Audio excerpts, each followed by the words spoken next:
Confusing game. రెండవది ఏంటంటే మేమేమి బీరులం కాదు అని చెప్పుకోవడం. అందుకోసం ఆడుతున్నటువంటి ఒక చిన్న మైండ్ గేమ్. అంతకు మించి ఏం లేదు. అంటే మీరు చెప్పిండేటి కాదు. నువ్వు నన్ను మర్డర్ చేయాలంటే నేను చెప్తేనే మర్డర్ చేయాలయ్యా అన్నట్టు. అంతకు మించి ఏం లేదు. అదొక దాన్ని ఏమంటారంటే క్యాడర్ ఒక్కసారి నైరాశ్యం. ఇప్పుడు బేసిక్గా ఏంటంటే ఇది ఒక డ్రమటైజేషన్ ఉంటుంది సొసైటీలో. నక్సలైట్ ఇక్కడ ఉన్నటువంటి ప్రజా హక్కుల, పౌర హక్కుల, మానవ హక్కుల సంఘాల నేతలకి ఏంటి ఏ విషయంలో గొప్పోళ్ళు? సనాతన ధర్మాన్ని తిట్టిపోయడంలోనా, హిందుత్వం తిట్టిపోయడంలోనా, లేకపోతే సహజీవనాలు చేయడాల్లోనా, లేకపోతే కనుక ఈ దేశాన్ని వ్యతిరేకించడంలోనా, ఈ దేశాన్ని దూషించడంలోనా? ఈ దేశ ప్రజలు ఎందుకు హర్షిస్తారు వాళ్ళని?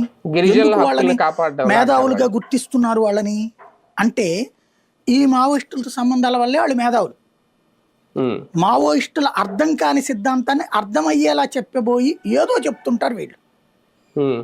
కన్ఫ్యూజింగ్ స్టేటస్ క్రియేట్ చేస్తుంటారు సాధారణ ప్రజలకి. మనకి యంగ్స్టర్ ఏజ్లో అదొక హీరో వర్షిప్. తుపాకీ ఇది నాకు బాగా గుర్తు అనమాట. నక్సలైట్ల దగ్గరికి మనతో పాటు అప్పుడు స్టాఫ్ని తీసుకుని పోతే మన ఇల్లెందు దగ్గర ప్రతిఘటన, ప్రజా ప్రతిఘటన ఇట్లాంటి వాళ్ళు ఇంటర్వ్యూ చేసాం అనమాట. రాష్ట్ర కార్యదర్శి చేసిన టైంలో నాతో వచ్చిన ఒక స్ట్రింగర్ ఆ ఏరియాలో